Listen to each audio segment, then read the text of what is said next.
Hello? Is that clear enough? Okay, just raise your hand if you can't hear me, or not if I'm not making sense. We can settle that afterwards. But if you can't hear me, go ahead and raise your hand. We have 4 candidates. We are lucky enough to have 4 people who have been willing to take the time and the effort and the money to run for public office. We are so hard on our public candidates, and we are cherishing them here today. Glad they're here. Let's welcome them. I think you've drawn as to who's going to go first. Jeremy, is that you? Jeremy O'Donnell, and if you want to come up.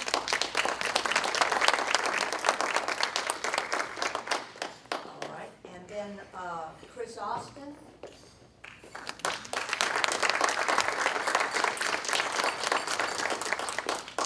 Okay, and then Bart Blackwell.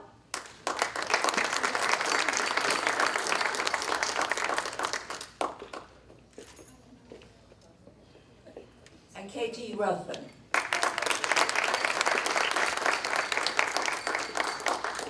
Okay, well, you all may have a seat for the moment, and then we'll get going. Our state spent upwards of $22.6 billion in 2015. Roughly $7.5 billion in the general fund, and $15 billion in other funds and federal money.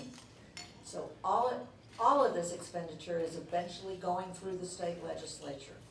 So it's really important whom we elect to facilitate what we need to have done.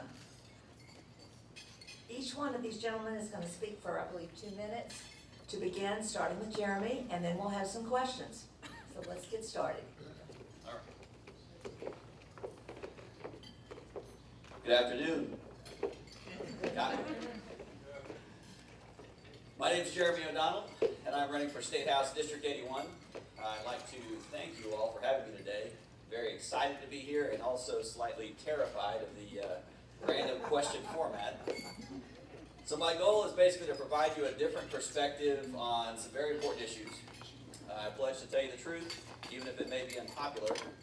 And I hope this discussion gets you to think about different ways that we can solve these problems. And at the very least, I hope you ask the tough questions to all the candidates, even me, and demand that they give you a full and detailed answer rather than a feel-good political response. A brief background on myself. Once again, my name is Jeremy O'Donnell. I'm a U.S. Navy veteran.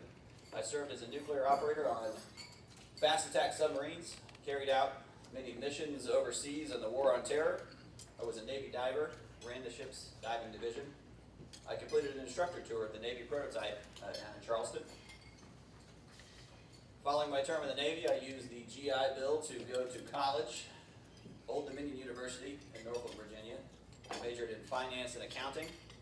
Presently, I'm completing an MBA from the University of South Carolina in Columbia, and I will finish that program later this year.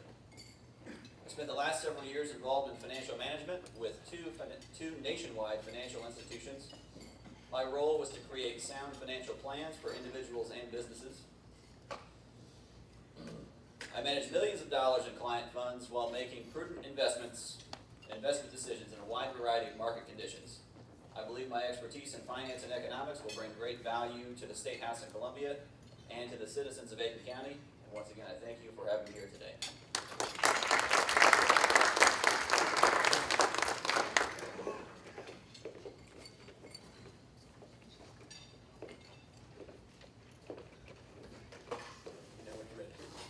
Okay.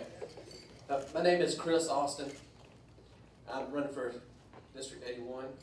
I'll tell you a little bit about myself. I'll be brief. We're running on a short amount of time. So my wife Heather and I, June 27th, we'll celebrate our first year anniversary. I'm pretty much a lifelong resident of Aiken County. I'm a product of Aiken County Public Schools. I'm a lawyer here in Aiken. I practice primarily in the areas of estate planning, probate, real estate, and business. Prior to that, I worked for Governor Mark Sanford at the governor's office, where I represented the governor's office at special education task force meetings, among other committees. I wrote the governor's executive budget proposal for the Department of Natural Resources, and I worked a lot with constituent services, helping our residents across the state with various issues. I think that's very important as a key part of being in this office as state representative. I sent around some resumes, and there's some over here. I invite you to please check out my qualifications. About my platform, I'm running on many issues, but I think they're interdependent of each other. Lowering taxes is key. Promoting and expanding economic development. We need a better education.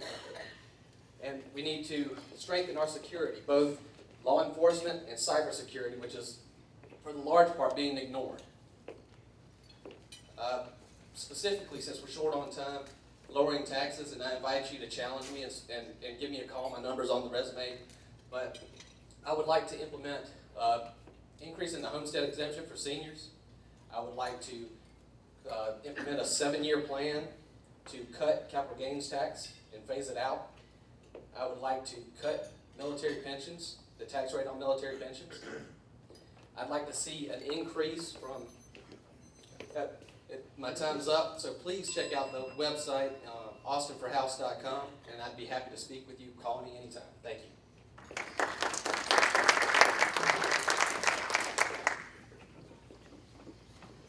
Good afternoon. I'm Barb Blackwell. I'm here today with my wife, Paula, and I'm the senior member of this group today, so I got a lot of ground to cover. I'm going to talk about my background, so I'm going to try to talk a little bit fast so we don't run out of time. I'm the owner of B&S Machine Tool here in Aiken, a small manufacturer. I've owned that since 1999 when I took over for the retiring owner and initial founder of the company. We've been in business for 32 years. After acquiring B&S, Paul and I moved our family down here from Greenville. We've been here ever since, raised 2 boys here in Aiken. Both are products of Aiken County Public School System. The oldest has moved on, completed his college education, is now gainfully employed, so we're thankful for that. And the youngest is getting ready to graduate from Aiken High in about 5 or 6 weeks, and then follow his big brother off to Columbia and USC to continue his education. I got my degree from the College of Charleston in economics. I then entered the U.S. Air Force, was trained as an aviator and officer, spent 6 great years on active duty. Obtained a master's degree in systems management from the University of Southern California while on active duty, and separated with the rank of captain. Then Paul and I, we were determined to return to South Carolina. We relocated to Charleston, went to work for a defense contractor as a program manager, then got involved in manufacturing consulting for the Department of Defense for a few years. Was involved in a couple of business startups, focused on product development for a new medical device. And that pretty much brings us up to 1999 when I got involved in B&S Machine Tool and moved to Aiken. Been active in the community here in Aiken. While my boys were growing up, I was a Cub Scout leader, a soccer, t-ball, and baseball coach. And most recently, I've been involved with the Greater Aiken Chamber of Commerce, been on the board of directors since 2009. And last year, I had the distinct honor of leading that organization of 1,000 members as the board chairman. Looking forward to your questions. Thanks for having me today.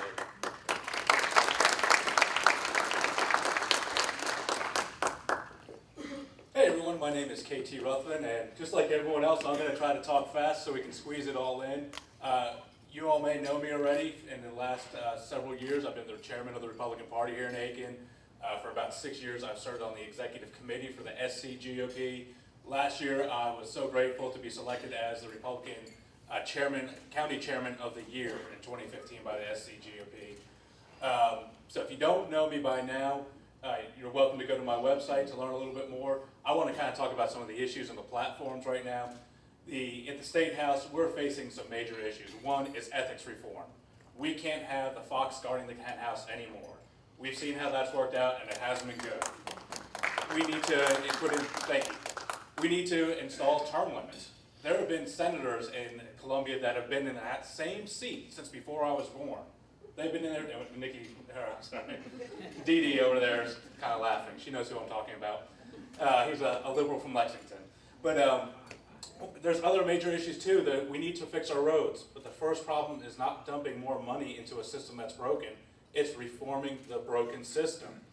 We need to reform the SCDOT, put it underneath the governor's control like the Senate wants to do and the governor wants, so everyone in the state can call that the person who's responsible instead of just one senator who represents 2 counties, and half the budget gets spent in those 2 counties. The third thing is we need to really foster a economic environment which is more business friendly. Our tax system is not that bad right now, but the South Carolina Tax Association sent out a pledge to everyone, to all the candidates. Mine is right here. I'm going to sign it today. This is a vow and a pledge that we will not vote to increase taxes. We don't need to spend more money. The government needs to spend the money wisely, and that's my time. Very good, thank you.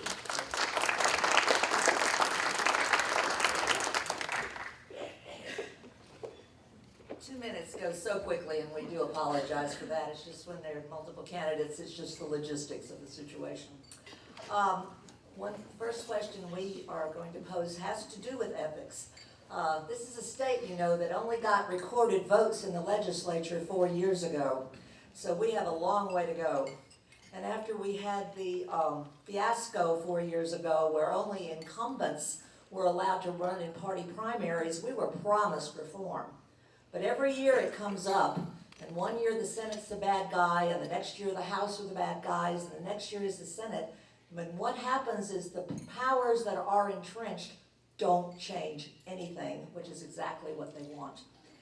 So my question, which I will get to, we have a problem too in that the legislators don't come under the purview of the South Carolina Ethics Commission. They police themselves. So my question for the candidates is, what do you think would be an ideal ethics program? What should be disclosed, and who should police the program? And Jeremy, I guess you're first. All right. We'll take turns, starting first. Get to go first again, all right. So, to cover, I have some things on ethics here, but to cover your question, who do I think should run the program? I think the state should have a central program, the State Ethics Commission, rather than having the House, the Senate, the state, the Department of Justice. You have everything. Too many different entities that aren't sharing information and don't work well together. Certainly shouldn't police yourselves. So we need to just have one entity, the State Ethics Commission, that would oversee, you know, all the ethical issues.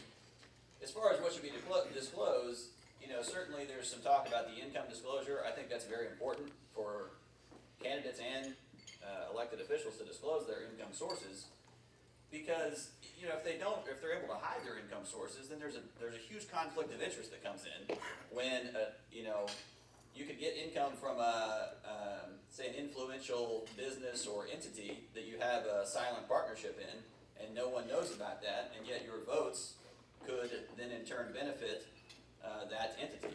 So we need income disclosure so we know where the money's coming from, you know, where the candidates are getting their money, and basically who their loyalties are. Another thing, you know, one other thing on ethics is campaign finance reform. As far as us, the candidates, getting elected into office, a lot of it has to do with how much money you can raise and how much, you know, where the money comes from. But the way the campaign finance laws are set right now, the disclosures don't have to come out until after the election. So you could raise money on April 1st and not disclose it until July. Well, the election's in June. So the public doesn't get to see where the money's coming from. They don't get to really see a true story of where these candidates are raising their money. And I think that should be changed. You know, adjusted to where at least the public has, you know, a reasonable amount of time to see where the candidates are getting their money. Thank you. Thank you. Chris is going next. Chris Austin. I agree with a lot of what Mr. O'Donnell said. I think there should be a centralized agency. Perhaps the governor appoints the chief, but other than that, it should be a group of bipartisan, independent individuals that govern ethics. As far as campaign finance reform, I agree that it's important that we disclose these things prior to any of the elections. And I believe we should also have term limits. That's another issue. We get too many politicians that go up there and get complacent, and they're working for these special interest groups. We need to have disclosure as far as the income disclosure of where they're getting their money, so that not only can we see how they voted, but why they voted. Thank you.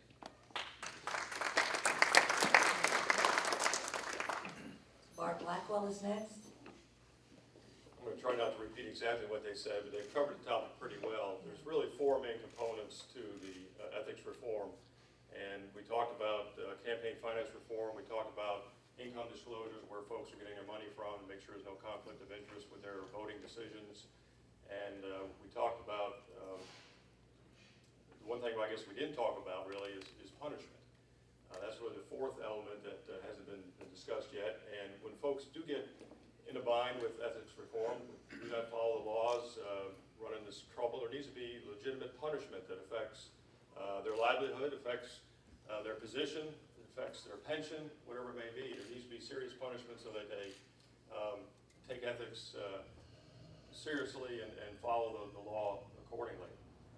Obviously, it's a difficult issue because the folks that are going to be voting on it and making some of the changes are the folks that will be affected by it. And if you've been in the system for 20 or 30 years in the legislature, it's going to be difficult to persuade those folks to go along with making changes. But it's important. I certainly support it. I'm sure all the candidates up here do.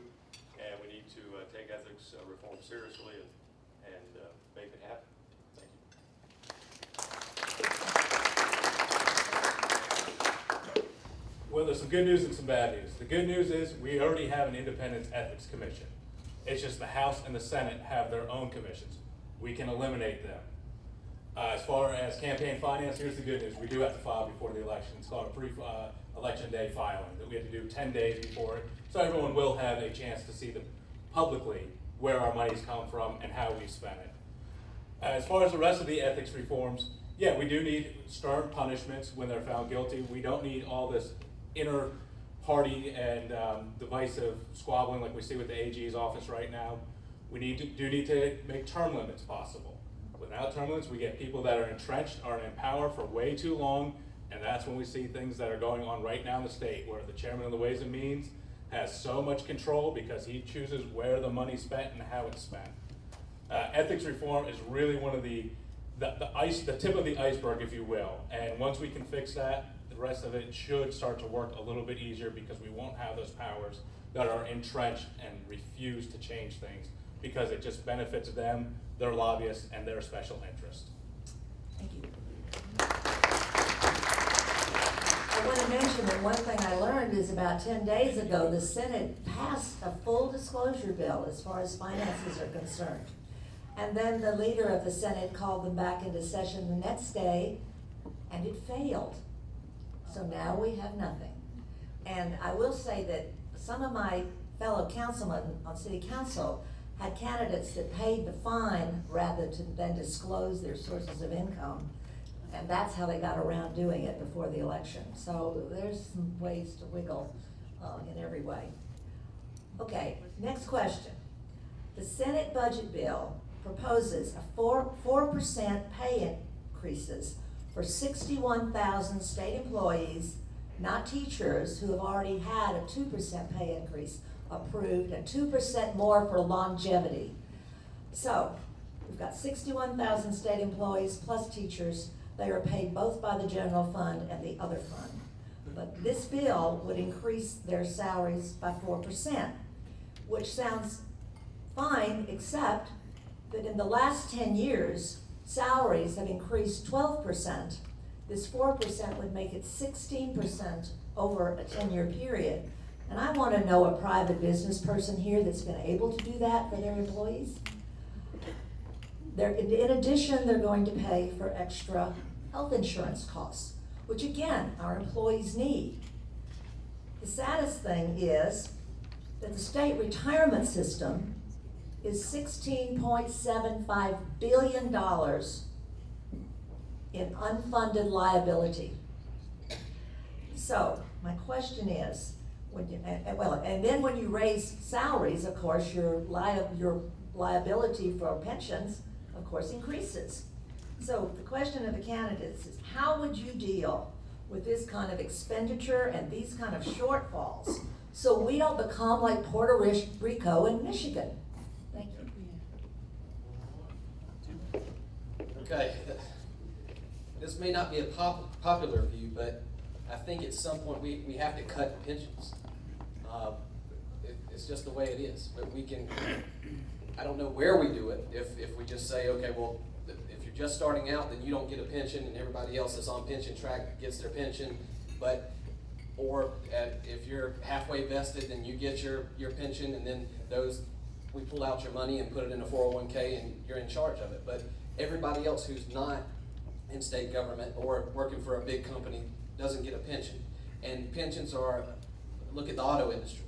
It's a key way of setting yourself up for failure, at least nowadays, because of the rising cost of healthcare and our longevity.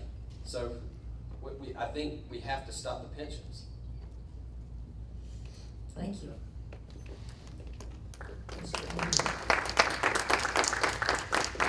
It's a fairly complicated question, I guess, and a complicated issue, but it really boils down to not overspending, allocating your resources accordingly, matching your costs to your revenues. As a business owner, I do this every day, and I can tell you one of the most difficult issues we face in small business is trying to set fair compensation for our employees. And personally, I don't believe in a system that allows or encourages annual increases or makes increases based purely on the fact that somebody has been in position for a long time and it's time for a pay raise. I try to tie to performance, certainly. I do look at the cost of living and the inflation rate. We all know the inflation rate over the last 3, 4, 5 years has been extremely low, at times below 1%, most times it's somewhere between 1 and 2%. The 4% increase, I'm not sure exactly what time period that covers, but to me it sounds a little bit excessive for what. I think it's 1 year. I mean, If it's just 1 year, I mean, obviously that's. No, that's I know way too much. it will continue, but Right. it will be this year, it began next year. Okay, I say 4% over a given time period. But once again, if the money's not there, you simply can't give raises. You need to control your costs. Health insurance costs have been rocketing for years. As a small business owner, I've had to deal with health insurance premium increases. We've seen increases as much as 60% from 1 year to the next. Obviously, Obamacare has caused some difficulties in health insurance. So the state is no different than a small business or a large business. They got to manage their benefit packages to include the pensions. They got to manage their pay system to make sure it's equitable and also reasonable. And before I would authorize a 4% pay increase, I'd have to take a look at the budget and make sure the money's there. I suspect it's not. Thank you.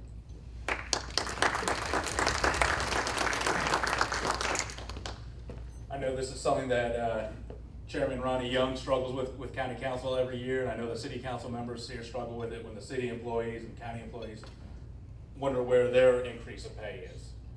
I work for myself, and as a small business owner, I know when I want a bigger paycheck, I work a little bit harder and I work longer hours.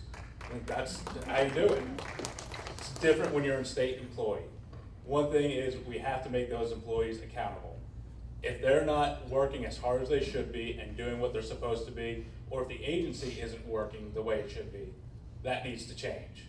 We need to make employees accountable, and those who are doing a good job that deserve that pay raise, 4% seems like it's a little bit high, and if it's year after year 4%, that's, hey, who wouldn't mind having that job?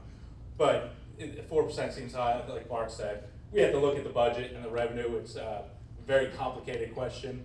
I know, speaking from my heart, my wife works for a government office.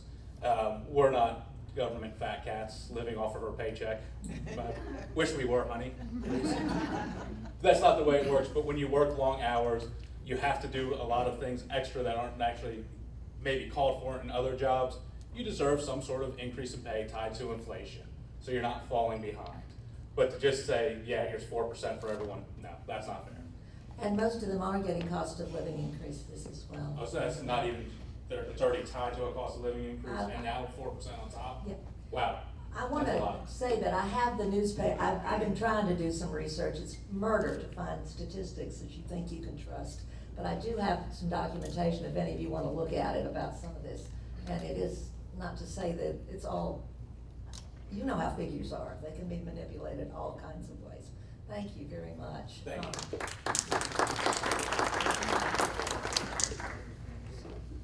So I think that question took 2 minutes to read, so I don't know what the. Yeah, I did. Okay, so first on the pension plan, I have that, so I'll cover that briefly. I think immediately we shift from a defined benefit plan to a defined contribution plan.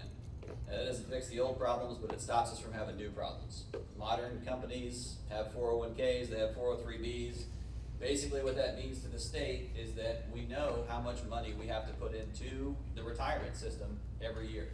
It's not an unknown. With a defined benefit plan, there are too many unknowns, and that's why we get 16, I've seen estimates upwards of $20 billion underfunded. And every time you have a salary increase, it just raises the amount we're underfunded. So first off is going to the defined contribution plan. The good news is that millennials, the new generation of workers that's coming into these government jobs, they like that sort of plan. They like the portability. So it's a whole lot cheaper for the state. It's a whole lot more predictable, so we can plan decades in advance, and it's what the newer employees want. So we still have to solve the problem with the existing employees. And sure, if we're talking, I think that the problem got worse as we went along here. Now we're talking about a cost of living increase and a 4% adjustment, and yeah, sign me up. Take me out of this race and put me in that job. That sounds great. So, like Bart said, you can't have a system. Well, you can, but it's just not a great idea to have a system that your pay increases are all based on longevity rather than merit. Unfortunately, government systems are riddled with this problem because they're afraid of getting sued for some sort of discriminatory action. So their solution is, well, we'll just pay everybody the same, and we'll base it purely on longevity instead of merit. The problem with that is your high performers, employees, no longer perform to a high level because they see the lazy employees doing just enough to get by, still get the same pay increase. So you end up with a system that's highly inefficient. Thank you. Thank you. Just as an add-on, Senator Corson from Columbia, who is a Republican, is one of the ones that sponsored this bill, but he does have 20,000 state employees in his district, and so I'm sure that he's going to be real safe. He also contended that if we didn't do all this pay raise business, that we would lose all of our good employees. Well, I think maybe that was true 20 years ago, but I don't see private sector competing anymore. This is my editorial. I'm not supposed to do that, I'm sorry. But we own a small business too, Bart, and then we just, honestly, it's just something you can't ignore. Okay, I'm quiet. Next subject is roads and bridges. The Department of Transportation has received deserved criticism for not maintaining roads and bridges. Nearly $60 million is collected from gas taxes, but a third of it automatically is transferred to other agencies to spend, the infrastructure bank being one, which is not exactly committed to repair, more to building. The governor has virtually nothing to say about priorities, which are routinely ignored anyway. And I want to know from you guys what you think. Is raising the price of gasoline the only way to get decent roads across this state? Number one. And number two, if we do raise the price of gasoline, how on earth are we going to be sure, without restructuring something, that that's what it goes for? Okay, so first, let's see.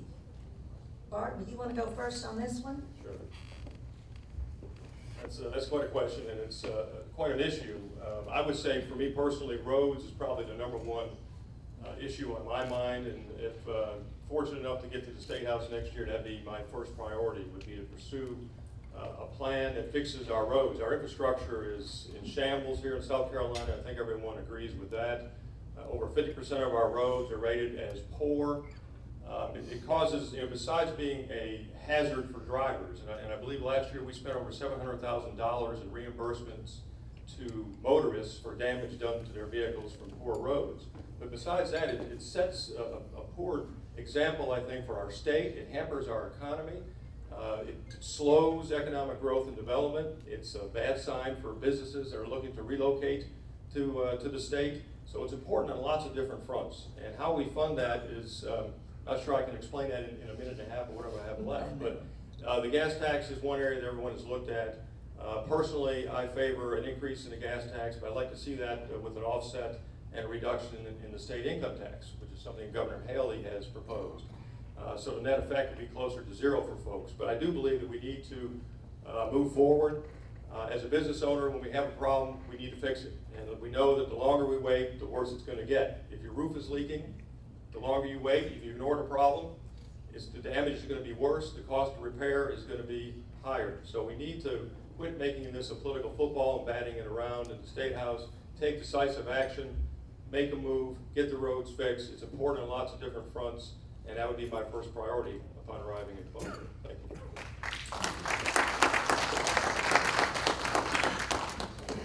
I find this question to be somewhat of an easy one. When Langley Pond Dam started leaking, County Council didn't go run and grab a hose and say, oh my God, we have to fill the water level up again. They fixed the damn problem first. That's the same thing with the budget. We're spending too much on new roads and not repairing what we have right now. Senator Hugh Leatherman is spending all this money to get roads in his district. I'm sure you all have heard the old joke before that Strom Thurmond just wanted to be a tree farmer, but the federal government kept on buying his land to put a highway through it. Well, that's the same thing right now that's going on in the State House. The entrenched powers that be are getting kickbacks to their counties and the people that elect them. We need to stop that. We need to put the road department, the DOT, under the governor's control, so she's accountable to everyone. We do not need to increase the taxes.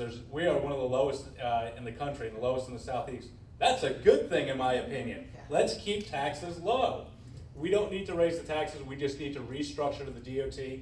They have over 150 priority lists.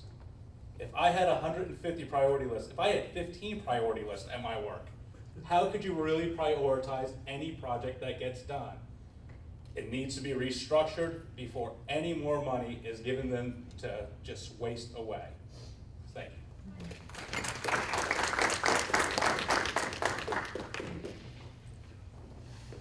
So this is my favorite issue. This is the top issue, and we all disagree with how to do it, so I think it's a great way to differentiate between us here. So I have, I started off with a one-part plan, and now I have a three-part plan because it is a very complicated issue. So part one is DOT reform. That we all seem to agree on. Before we ask for more money, we have to fix how we spend our money now. We need to change the way we prioritize projects, and certainly eliminate the biased and unethical decision-making by our influential politicians, like KT discussed. Can't have that. Part two, user fee modernization.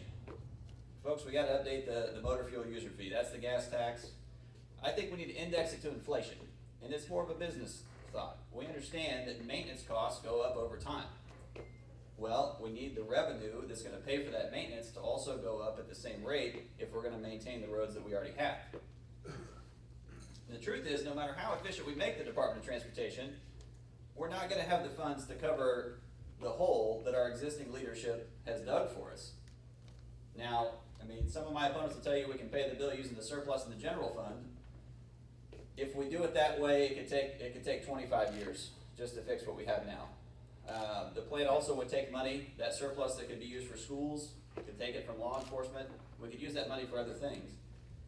But the worst part of that plan is it forces South Carolinians to pay the bill rather than shifting the burden to out-of-state motorists.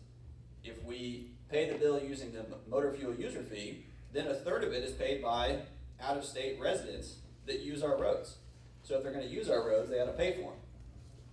Now, I also favor tax incentives to offset the cost to both businesses and individuals in South Carolina. And folks, it's basic math. Maybe intermediate math, I don't know. But it has nothing to do with politics. It's just the numbers don't add up. We do need DOT reform, but we also need to generate the money that's necessary to cover the expenses. Thanks. Thank you.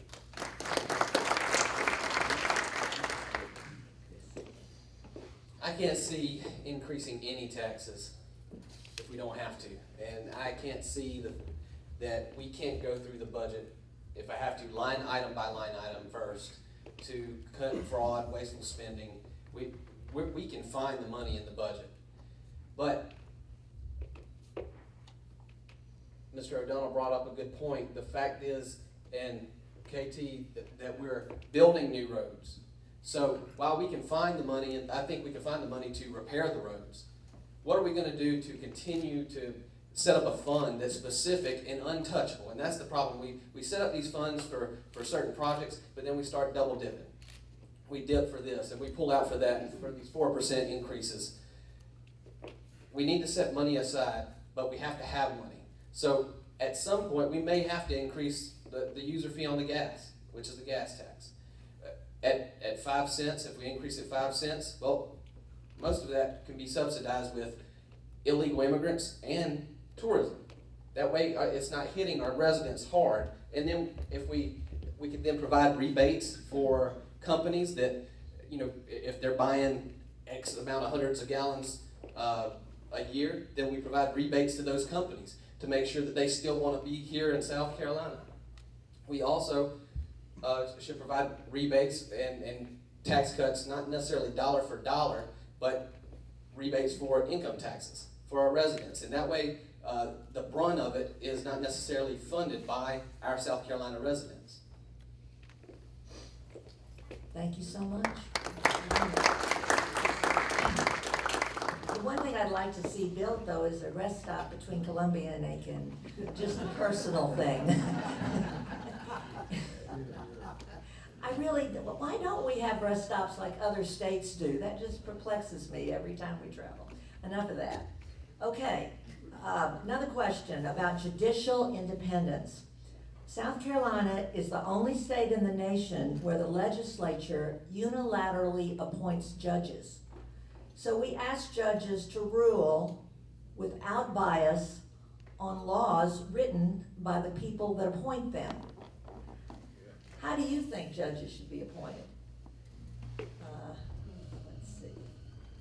We start. Bart, did you start the last time? Okay, so it's KT. Thank you. Our current system is absolutely absurd. There's no way that our judges should be appointed by a single legislature. We have a governor that has absolutely no power, but has to answer to everyone in the state. If we give her the power to start appointing judges, or we could even publicly elect them like other states do, we'd be much better off. There's a term called horse trading, and apparently that's what goes on. It's illegal. The Department of Justice would, if they ever heard that at the State House, would come in and investigate, but that's currently what's going on. The legislature's buying favors from one another, saying, well, if you give me this person, I'll give you that. It's like trading baseball cards. It's wrong. It should not be allowed. And I'm sorry I'm grabbing my water, but it's been a lot of questions and a lot of talking, so I'm just gonna grab a sip real quick. No, we need to reform the way that it's done, and I don't think that you'd find any politician who's not entrenched that wouldn't agree with that statement.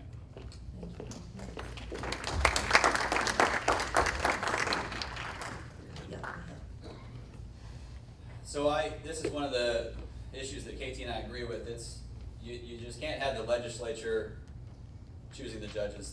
That's just doesn't work. There's no checks, there's no balances. So there's, the governor in his speech was talking about attorney legislatures. And attorneys, you know, they represent clients. Obviously those clients are interested in laws either being passed or not being passed, or which judges that they're going to face, you know, to make decisions on their cases. So there's just an enormous conflict of interest that comes about when it's a direct line from industry to choosing who is, first of all, what the laws are going to be and who is going to decide or who's going to judge them. So it's obviously something that we need to change. The current system is just awful. As far as how to do it, I like judges being elected by the public so that there's some accountability there. I grew up in Kansas. We elected judges in Kansas. I knew a couple of judges that were elected, and it's a good system because they are then accountable to the people. They're not accountable to the legislature who's doing some deals and some horse trading and this and that, and getting people elected. Then there's no accountability. If they're accountable directly to the people, I think it's a whole lot better of a system. Thanks.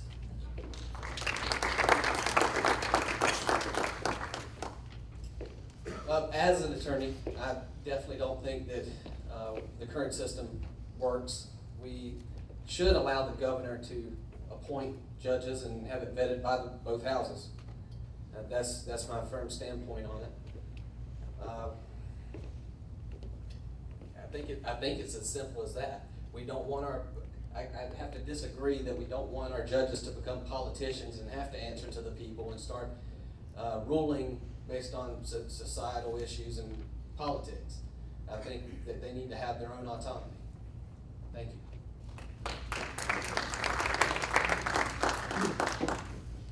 Guys, tried to anticipate the questions that would be asked today, and I must admit that's one I didn't anticipate. It is a crazy system when you think about it, that the legislatures are appointing judges. Certainly those folks would be then beholden to the legislators, and that's a system we consider to be corrupt. So we obviously need to change it. Whether we want to elect all our judges or not, I don't think that may be the most efficient way to go about it. I do like the idea of the governor or some other official making those appointments. But certainly, we need to make sure that our legislators, our judges are actually, acting on, interpreting the laws correctly and not legislating from the bench, I guess is what I'm trying to say. But certainly the system that we have in place right now needs to change, and either maybe a combination of appointments and elections may be the way to go, but we need to take a serious look at that. Thank you.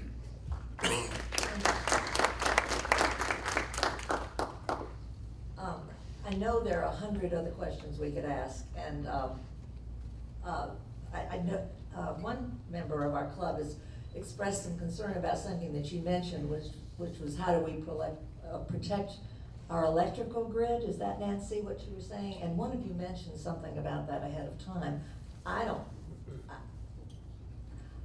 know how you would do that, but if you all have any ideas on that subject, this would be a good time to talk about them. Anybody? Yeah.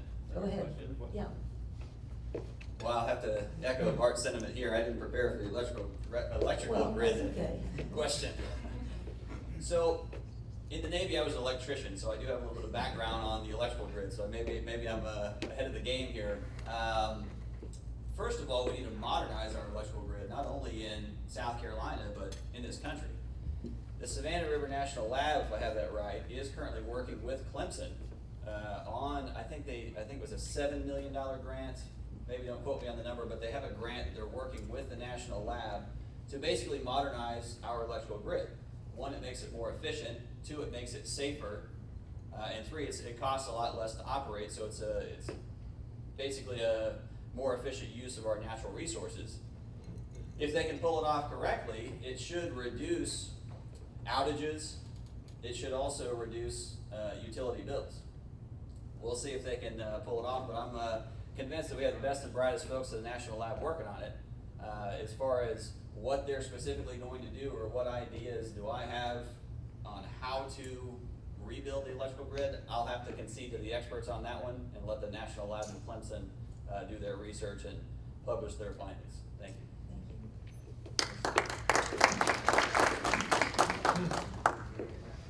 I have to agree with Mr. O'Donnell that I have no knowledge on electrical grids, and I would have to defer to experts. Part of my platform is about cyber defense, though, and I think that comes into protecting our electrical grids.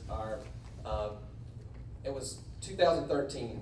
Probably most of us in the room had our information breached at, of all places, the South Carolina Department of Revenue.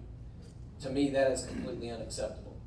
More recently, I believe as Iranian hackers took over a New York dam, and they didn't operate it, but they had the ability to. So we're definitely vulnerable in these areas, and we need to do more to update our technologies and software and stay up to date. That is something that we should have a specific committee on, an advisory board, something, so that we're actually taking steps forward to implement and not be so reactive but proactive in this area. Cyber defense is a must, especially in every agency that touches our residents' confidential and private information. I think I might like the judge's question better than that one. Thankfully, Jeremy had that one first, so it's giving me a minute or two to think about it. There's a couple of issues at play here. I think one, when you talk about the electrical grid, you talk about infrastructure. And it's like anything else, we need to invest in our infrastructure. A small business needs to invest in its business.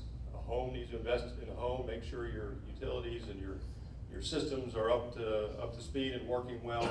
The electrical grid is no different, and the longer we put off investment in the electrical grid, the more likely we are to have problems down the road. The other issue that touches on, I would think, would be security. And obviously, I think security is on everyone's mind these days with the rise of terrorism around the world. Fortunately, we haven't seen anything recently in this country on a large scale, but the electrical grid is vulnerable.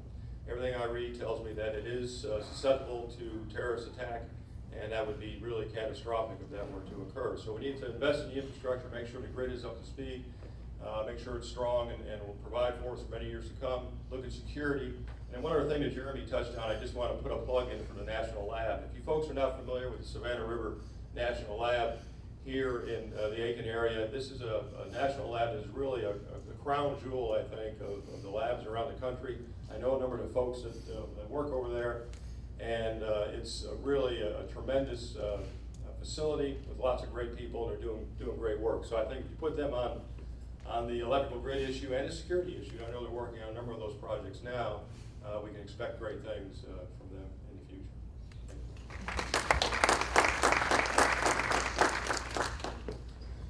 With cybersecurity and an EMP, I think that's one of probably your concerns, Nancy, is if there's electronic magnetic pulse that would knock out the entire grid or anything like that. To be quite frank, this is more of a federal issue. The state does not legislate how the state power grid works. But the one great thing as a state representative, I know one of the most important jobs you have is constituent service, and when someone has a concern like that, knowing who to put them in touch with, I feel like this question's a little bit of a layup for me, because my wife would be the one that you would call for the federal office. And if you're ever interested in how electrical grids work, or you just can't fall asleep, no offense, Dad, but ask my dad who's sitting in the back corner. He designed electrical grids and worked for the power company for 35, 36 years. He would be the one to talk to about it. It's really easy to understand. But that really is a more of a federal question. And obviously, cybersecurity is of the utmost importance. We do know that we have, especially at Fort Gordon, a big group of people that are looking into it, and of course the National Lab are also. I mean, it is something that our federal government should definitely be keeping an eye on. Thank you.